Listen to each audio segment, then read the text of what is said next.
જ્ઞાન ઠોક પોડકાસ્ટમાં તમારું સ્વાગત છે. તમારું નામ પેડીબેન છે. તમે ઇન્સ્ટાગ્રામના જાણીતા માનીતા એક ઇન્ફ્લુએન્સર છો. તમારો પરિચય આપણી જનતાને આપશો? Sorry, I have a boyfriend.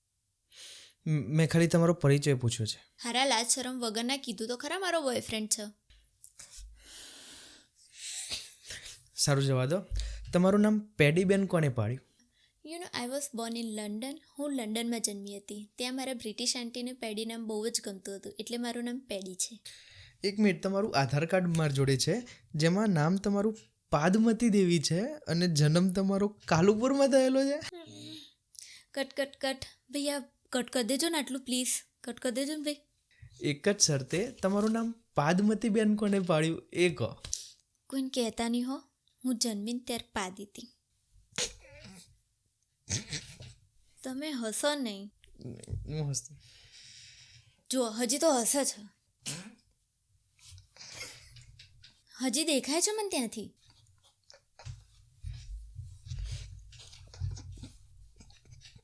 જુઓ ભાઈ, માણસનું ભૂતકાળ ગમે તેટલું ખરાબ હોય એને જજ નહીં કરવાનું.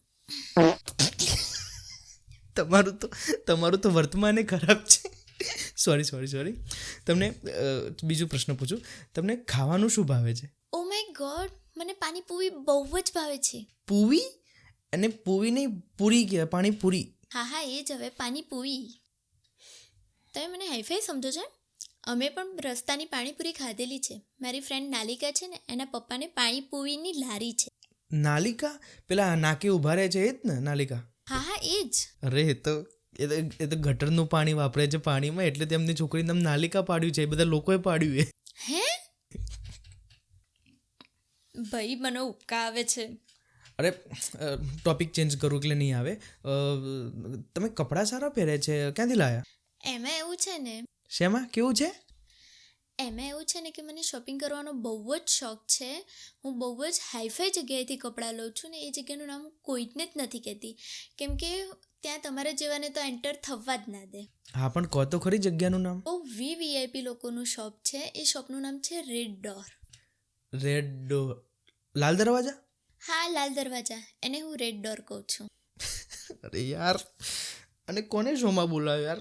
લાલ દરવાજાને રેડ ડોર કહે છે. નખ ચાવવાની પણ આદત છે તમને? એક્સક્યુઝ મી, નખમાં પ્રોટીન હોય છે. પ્રોટીન તો બાલમાં પણ હોય છે, એ કેમ નહીં ખાતા? બાલ ખાલી હું બુઢિયાના ખાઉં છું. મંગાવું તો? એ ભાઈ, બુઢિયાના બાલ લેતા હોય. અરે વાહ, શું સ્પીડ છે ભાગ્ય. અબે આ કોના બાલ લઈને આવ્યો? એટલે કેસ કરાવશો શું તમે? શો ચાલુ થયા પહેલાં જ બંધ કરાવી દેશો?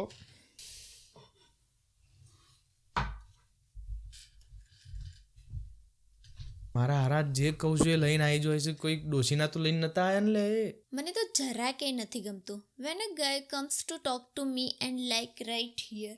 ડોબા થોડો આઘો માનને. થૂંકવા આવ્યો છે. વાંદરાને તાવ આવે એવી વાતો કરો છો. આવ્યો તે તમને તાવ? તમને શું લાગે છે બધી છોકરીઓ તમારા કબજામાં રહેશે એમ? હું કબજો પહેરતો જ નથી પણ.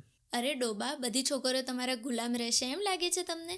મને ઇન્સ્ટાગ્રામમાં એક છોકરાની કોમેન્ટ આવી કે તારા વાળ બહુ લાંબા છે. મેં તરત જ કપાઈ દીધા. કોઈ કાલે કોમેન્ટ કરશે કે તમારું ગળું બહુ જ મસ્ત છે, કપાવી નાખશો. તમે બધા છોકરા કૂતરા જેવા છો. તમારા પપ્પાની કઈ બ્રીડ છે તો? Talk to my hand. મારા હાથ જોડે વાત કરો. Hello, how are? ખાના ખા કે જાના હો. હું મોડર્ન છું એટલે જ તમે મને ખીજાવો છો ને. હા, તો અહીંયા કોણ મોડર્ન નથી એમ કહો? હું કંઈ જંગલમાંથી આવેલો ઝાડના પત્તાનો જાંગીયો પહેરીને તમારી આગળ વાત કરું છું.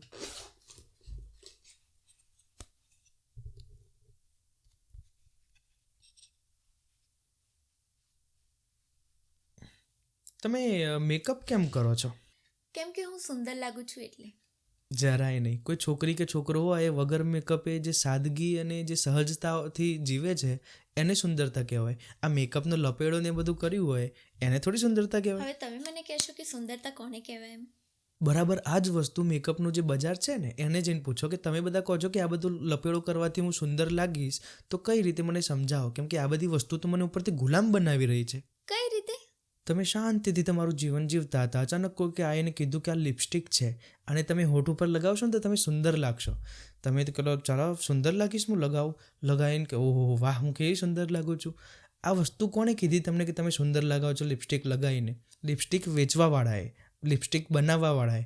આ આખું બજાર છે જે તમને કહે છે કે આ વસ્તુ કરવાથી તમે સુંદર લાગશો, એટલે તમે એ વસ્તુ ખરીદવામાં લાગી ગયા. હું કોઈ બીજાને સારી દેખાવા નથી લગાવતી, હું પોતાના માટે લગાવું છું. અરે આ વિચાર પણ બીજાએ જ કહો કે તમારી અંદર નાખ્યો ને. તમે સુંદર બનીને ક્યુટ રહો, કોમળ રહો. આ વસ્તુમાં ફાયદો કોનો છે? પુરુષોનો. પુરુષ ઈચ્છે છે કે તમે આખી જિંદગી પોતાનું શરીર જ ચમકાવતા રહો. એ જ અમારે જોઈએ છે. બીજું કંઈ તમારામાં લેવાનું નથી. તમારી સુંદરતા છે એ જ પુરુષોને જોઈએ છે ને. તો એટલા માટે તમે શક્તિશાળી ના બનો, તમે સુંદર બનો, તમે દેખાવ મસ્ત કરો, જેથી અમે આકર્ષાઈએ. કારણ કે તમે શક્તિશાળી થઈ ગયા તો અમારી આગળ માથું કોણ નમાવશે? વાહ, તમે પુરુષ છો ને પોતાની જાતે જ પોતાની બુરાઈઓ કરો છો. હું પુરુષ નથી, હે? મહાપુરુષ છું. અચ્છા. તમે જે વિડીયો ઇન્સ્ટાગ્રામમાં અપલોડ કરો છો એના અંતમાં શું બોલો છો? જય શ્રી કૃષ્ણ. હા, જય શ્રી કૃષ્ણ. તો કૃષ્ણ ભગવાને ગીતામાં જે શીખ આપી છે મૂળ, એ મને કહો. એટલે કૃષ્ણ ભગવાન શું શીખવે છે આપણને એ તમારે ગીતા વાંચી લેવાની, તમને ખબર પડી જશે. તમે જે મેકઅપ લગાવતા અને આખા ગામની પંચાયત કરતાં જે વિડીયો બનાવો છો, એમાં છેલ્લે કૃષ્ણનું જે નામ દો છો, તો એનાથી લોકોને તમે શું બતાવવા માંગો છો? કે જો હું લંડન છું, કેનેડા છું, અમેરિકા છું, છતાં પણ મારા રૂટથી કેટલી કનેક્ટેડ છું. પણ લોકોને ખબર જ નથી કે તમારી પંચાયત અને કૃષ્ણ વચ્ચે જમીન આસમાનનું અંતર છે. એ જે હોય, કોઈના બાપાના પૈસે મેકઅપ ખરીદીને નથી લગાવતી હું. બસ આ જ ચહેરો તમારો લોકો સામે હું લાવવા માંગુ છું, કે જે આખું જીવન તમારું છે દુર્યોધન જેવું. તમારા કર્મો, તમારા શબ્દો આખું છે દુર્યોધન જેવું. અને કૃષ્ણનું નામ દઈને જે પાખંડ કરો છો ને, બસ આ જ પોલ ખોલવી હતી મારે. એક્સક્યુઝ મી, મારા લાખોમાં ફોલોઅર્સ છે સોશિયલ મીડિયામાં. એ બધાએ ગાળો જ દે છે તમને. મારા ચાહકો પણ ઘણા છે.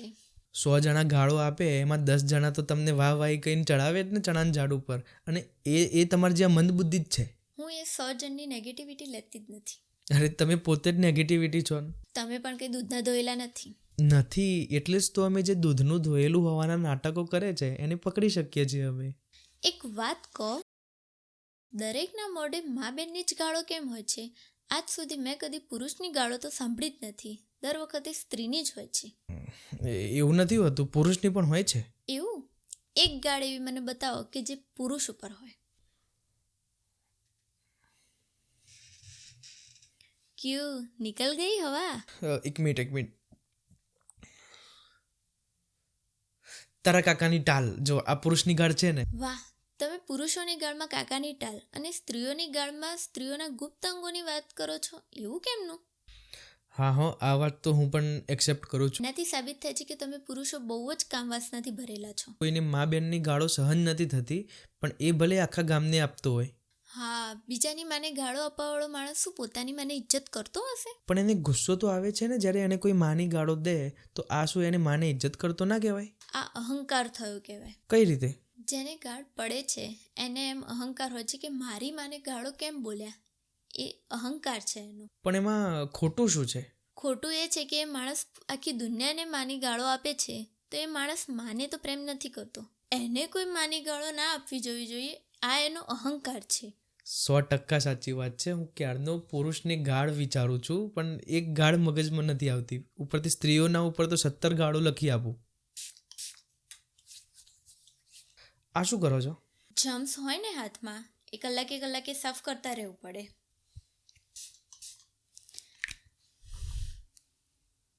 અરે મરી જાય, હવે પીતી નહીં મરી જાય. તારી તો હવે આ શું નાખ્યું?